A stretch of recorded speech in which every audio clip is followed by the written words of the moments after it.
சமுதாயத்திற்கு மாற்றத்தை ஏற்படுத்திய தலைவர்களை நினைவுபடுத்தும் விதமாக தலைவர்களின் அச்சிடப்பட்ட கேலண்டர்கள் ஓட்டுநர்களுக்கு வழங்கும் நிகழ்ச்சி கோவையில் நடைபெற்றது. ஏஎம்டி நிறுவனம் சார்பில் கோவை குனியமுத்தூர் பகுதியைச் சேர்ந்த பொன்னுசாமி மற்றும் துரை ஆகியோர் தலைமையில் நமது சமுதாயத்திற்கு முன்னோடியாகவும் மாற்றத்தை ஏற்படுத்திய தலைவர்களையும் நினைவுபடுத்தும் விதமாக அவர்களது புகைப்படத்துடன் கூடிய சிறிய வகை கேலண்டர்கள் வழங்கப்பட்டன.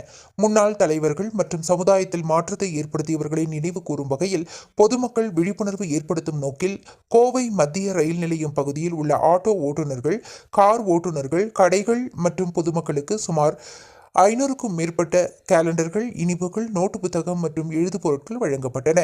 இதுகுறித்து ஏஎம்டி சென்ட்ரிங் மெட்டீரியல்ஸ் உரிமையாளர் பொன்னுசாமி செய்தியாளர்களிடம் கூறுகையில், கடந்த 2021ஆம் ஆண்டு டிசம்பர் 8ஆம் தேதி அப்போதைய முப்படைகளின் தலைமை தளபதி பிபின் ராவத் வெலிங்டன் முப்படை அதிகாரிகள் பயிற்சி கல்லூரிக்கு செல்லும் பொழுது ஹெலிகாப்டர் விபத்தில் உயிரிழந்தார். அவரின் நினைவை போற்றும் விதமாக அவரது புகைப்படத்துடன் கூடிய கேலண்டர் அச்சிடப்பட்டு புத்தாண்டு தினத்தில் பொதுமக்கள் மற்றும் தூய்மை பணியாளர்களுக்கு வழங்கினோம். அதன் தொடர்ச்சியாக தற்பொழுது 4 வருடமாக இந்த பணியை நாங்கள் செய்து வருகின்றோம்.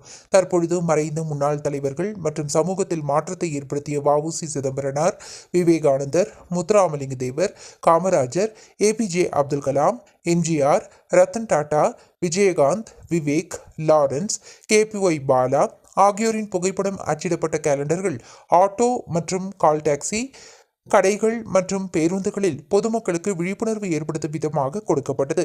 இதுபோன்ற பணிகள் ஆண்டுதோறும் தொடர்ந்து செய்து வருவதாக அவர் தெரிவித்தார். லோகேஷ், சந்தோஷ், மணிகண்டன், நாசர், ஹரிஹரன், சஞ்சய், நரேஷ், அஜய், கண்ணன் ஆகியோர் முயற்சியில் இந்நிகழ்வானது நடைபெற்றது.